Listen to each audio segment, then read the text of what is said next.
안녕하세요. 내레이션 아티스트입니다. 자, 오늘은 의료 관계 법규 서머리에 들어가기 전에 의료 관계 법규를 좀 편하게 학습하기 위한 학습 방법인데요. 자, 의료 관계 법규에 대한 공식이라 하면 공식을 할 수 있겠지만 가장 기본적인 거기 때문에 자, 알고 학습에 들어가시면 훨씬 편안하십니다. 자, 법률의 이제 구성 같은 경우는 현재 지금 국회에서 제정하죠. 법률. 자, 그 법률에 따라서 이제 시행령이 있습니다. 모든 것을 이 법률에 다 넣을 수는 없으니까 이 시행령을 어떻게 하라, 시행하라는 것을 대통령령으로 정하게 되어 있습니다. 그 대통령령으로 정한 것을 그 장관에 따라서 또 시행하겠죠. 그래서 이 또 시행령에 따라서 그 세부 규칙이 있겠죠. 이 세부 규칙은 그 담당 장관 정합니다. 그래서 우리 의료관계법규는 보건복지부 장관이기 때문에 보건복지부령으로 이제 시행 규칙을 정하고요. 그 법률에 의하지 않고 이제 그때 필요한 사항에 맞춰서 이제 고시를 정하는 경우 있어요. 이때도 이제 장관이 정하겠죠. 그래서 이런 기본적인 흐름에 대해서 좀 알고 계시면 좀 수월할 것 같습니다. 자, 방금 말씀드린 대로 대통령이 정한 또는 시행령에 따라서 이제 보건복지부 장관이 이제 시행을 하고요. 그다음에 이제 보건복지부령으로 정한 내용을 이제 시도지사가 그리고 이제 시장군수구청장이 이제 시행을 하게 되겠죠. 예. 그래서 이 대통령령으로 정한 바에 따라서 어떤 내용이 있는가는 이 의료인에 관한 내용, 의료 기사 그리고 이 중앙에 그다음에 의료법인, 자, 의료법인도 이 전국적 조직을 가지기 때문에 이 전국적 조직을 가지는 중앙에 관한 것들 그리고 의료법인에 관한 것은 이 대통령령으로 정하지만 이 지부 같은 경우는 이제 밑으로 내려가겠죠. 이제 보건복지부 장관 밑으로. 그리고 지역사회 건강 실태 조사에 관한 전국적이기 때문에 대통령령으로 정합니다. 그 지역사회 건강 실태 조사에 관한 사항. 자, 보건복지부 장관 이번에는 자, 대통령령에 의해서 자, 보건복지부 장관이 시행하는 거죠. 그래서 의료인과 의료기사 등에 관한 면허, 그리고 상급 종합병원, 전문병원 지정하는 거, 그리고 신의료기술을 평가하는 거, 그리고 의료기관 인증하는 거, 그리고 지역보건 의료 업무. 자, 지역보건법에서 지역보건 의료 업무는 보건복지부 장관의 일이고요. 그다음에 실태조사, 건강에 대한 실태조사는 질병관리청장의 일입니다. 이 의료 업무와 실태조사는 좀 구분하시면 좋을 것 같아요. 자, 질병관리청장은 몇 개 나오지 않습니다. 하지만 질병관리청장은 지역사회 건강 실태조사를 하게 돼 있다. 단 보건복지부 장과 협의하에.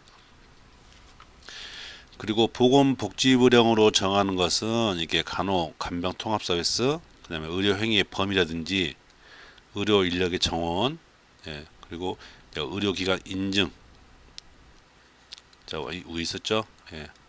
의료기관 인증 평가에 대한 것을 정하게 돼 있죠. 그리고 신의료기술 평가에 관련된 사항들, 그래서 이 신의료기술 평가라든지 의료기관 인증평가 같은 것은 보건복지부 장관이 자기의 시행령에 따라서 그래서 보건복지부령에 따른 시행을 하게 되겠죠. 자, 그리고 자, 시도지사 같은 경우는 자, 병원급 개설 허가 또는 의료법인의 허가고요. 그 다음에 시장군수구청장은 의원급의 개설 신고 그리고 특수 의료 장비라든지 진단용 방사선 발생 장치를 하고 있습니다. 신고. 자, 전체적으로 봤을 때 이 병원급이 의원급보다는 당연히 적겠죠. 전국적으로 봤을 때. 그래서 각 시도지사가 개설 허가를 내주고요. 그다음에 의원급 같은 경우는 이 시도지사가 전체 관할하기는 힘들잖아요. 그래서 시장 군수 구청장으로 지자체장으로 내려가는 거죠. 자, 그리고 의료기관 세탁물이라든지 치과 기공소, 그다음에 안경업소의 개설 등록 업무 같은 경우는 당연히 이 의원급으로 간주할 수 있어서 시장 군수 구청장이지만, 자, 특별자치시, 세종시죠. 그다음에 특별자치도 제주도죠. 자, 이 같은 경우는 따로 시도지사가 없기 때문에 특별자치시장과 특별자치도지사가 같이 겸하게 되어 있습니다. 자, 중간중간 이 시장 군수 구청장이 나올 때 특별자치시장, 특별자치도지사가 같이 나오는 경우가 있어요. 그래서 시도지사 밑으로 특별자치시장, 특별자치도지사가 있는 게 아니라 특별자치시장과 특별자치도지사는 이 시도지사와 동급으로 갈 수가 있기 때문에 별도로 구분해서 볼 수 있어야 됩니다.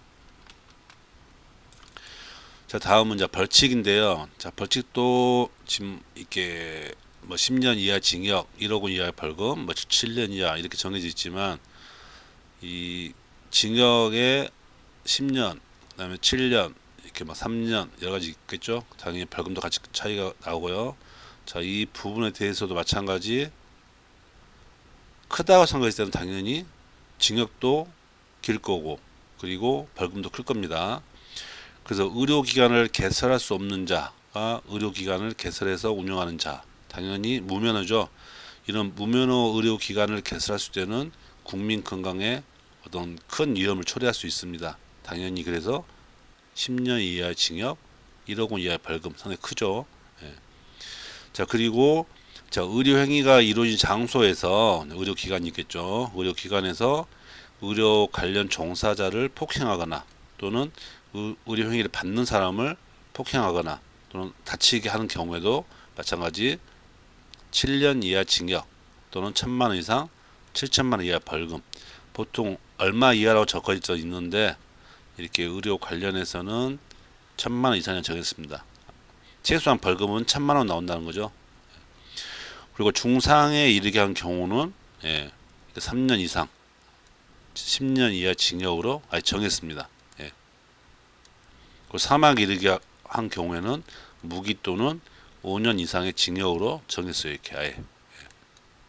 이렇게 단서를 정한 경우가 있었죠. 보통 이하라고 있는데 여기는 3년 이상, 그다음에 무기 또는 5년 이상라고 정해놨습니다. 자, 다음은 이제 5년 이하의 징역 또는 5천만 원 이하의 벌금인데요. 자, 의료인 면허를 대여한 사람, 대여 관련이죠. 면허를 대여 받거나 알선한 사람까지. 그래서 면허 관련해서는 5년 이하의 징역, 5천만 원 이하 벌금입니다. 그리고 의료 법인의 명의, 이거 마찬가지 대여죠. 법인 명의 대여. 그리고 무면허 의료 행위를 하거나 또는 의료인에게 면허 사항 외의 의료 행위를 하게 했을 때도 마찬가지 5년 이하 징역, 5천만 원 이하의 벌금이고요. 자, 의료 기관을 개설할 수 없는 자가 개설한 경우나 둘 이상의 의료 기관을 개설한 경우. 자, 방금 앞에 나온 내용. 의료 기관을 개설할 수 없는 자가 개설 운영했어요. 자, 지금도 마찬가지죠. 의료 기관을 개설할 수 없는 자가 개설한 경우라고 했습니다. 조금 차이는 있습니다. 자, 둘 이상의 의료기관에 개설한 경우. 자, 이런 내용이 있는데, 자, 여기서 좀 중점적으로 봐야 될 내용은 뭐냐면, 자, 5년 이하의 징역, 5천만 원 이하의 벌금은, 자, 면허하고 법인 명의 대여입니다. 대여. 대여를 좀 중점적으로 보시고요. 그 다음에, 자, 의료행위 간섭, 뭐 시설, 뭐 이런 등등 있지만, 자, 전자처방전 시스템 전자 의무 기록이 된 개인정보 탐지입니다. 개인정보 탐지, 누출. 마찬가지 지역 보건의료 시스템 정보를 유출한 사람 또는 지역 보건의료기관, 지역 보건의료기관 그리고 의료정보 시스템 이런 업무상 알게 된 개인정보, 즉 비밀 누설, 쉽게 말하면요.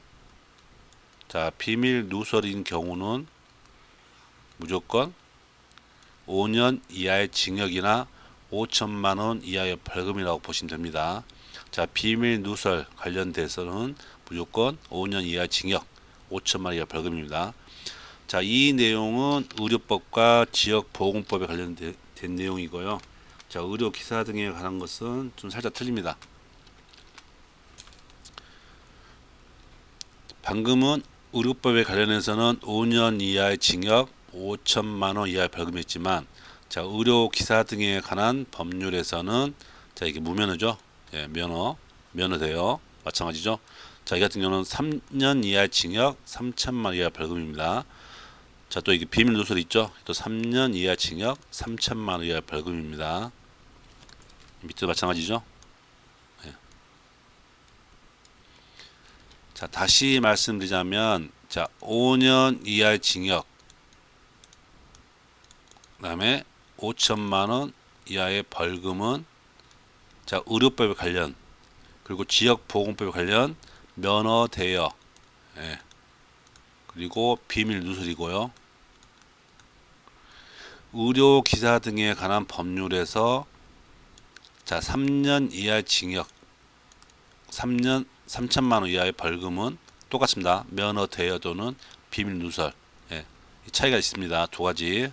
요 구분하고 보시면 될 것 같습니다. 자, 그 외에 자, 500만 원 이하 벌금이에요. 이번엔 벌금입니다. 징역은 없습니다. 자, 유사 명칭 사용, 면허 없이 사용한 사람, 뭐 2개 이상의 치과 기공설 개설한 사람, 자, 큰 유예를 주지는 않았죠. 예. 뭐 등록하지 않고 안경업소 개설, 주로 개설에 관한 내용이 많이 나와 있죠. 개설. 그 안경업소의 장소에서 판매한 안경사, 그다음에 영리 목적으로 고객 아선 속에 유인한 행위에 대해서는 500만 원 이하의 벌금이고요. 예. 다음은 과태료입니다. 이번엔 과태료예요. 벌금이 아니고 과태료. 자, 시정명령을 이행하지 않은 사람. 자, 한마디로 말을 듣지 않은 사람은 500만 원 이하의 과태료. 자, 300만 원 이하의 과태료는 이제 거짓이죠. 거짓. 예, 거짓 신고. 그래서 보건소, 보건의료원, 보건지소, 건강생활지원센터가 아닌 자가 통일명치 사용한 것도 거짓이죠. 이것도 마찬가지. 자, 거짓은 300만 원 이하 벌금입니다. 그리고 이제 허위 신고, 그다음에 뭐 변경 신고하지 않았을 때, 검사 기피 방해했을 때는 100만 원 이하의 벌금이 아닌 과태료가 되겠죠. 과태료. 자, 이렇게 그 벌금과 과태료 같은 것은 추정할 수 있죠. 추정. 예. 좀 그 어떻게 보면 범죄 행위라고 할 수 있겠지만 이 행위가 컸을 때는 징역이나 벌금까지 가고요. 더 커지겠죠. 그다음에 좀 약간 미비할 때는 약간 과태료로 갈 수 있다. 예. 하지만 이 범죄 행위가 너무 크지도 않고 작지도 않고 어중할 때는 그냥 징역 없는 벌금으로만 갈 수가 있다. 예. 그래서 이 과태료 같은 경우는 보통 아니면 벌금, 징역, 그래서 보통 한두 문제 나오니까요. 예. 이 부분에 대해서는 좀 내용을 구분하셔가지고 천천히 이해하시면서 외우는 게 아니라 이 정도면 이 정도 벌금이나 아니면 과태료나 아니면 징역이 나오겠다 좀 구분하시면 될 것 같습니다. 자, 앞에서 말씀드린 거 5년 이하의 징역과 그 3년 이하 징역에 관련된 것들 의료법과 의료 기사 등에 관한 법률로 5년과 3년으로 구분되어 있습니다. 자, 그 내용 참조하시고요. 자, 오늘은 이렇게 자, 의료 관계법규를 공부하기 전에 기본적인 어떤 공식 아닌 공식을 좀 알고 가면 좀 쉽게 학습할 수 있기 때문에 잘 알려드렸습니다. 자, 오늘도 수고 많으셨습니다.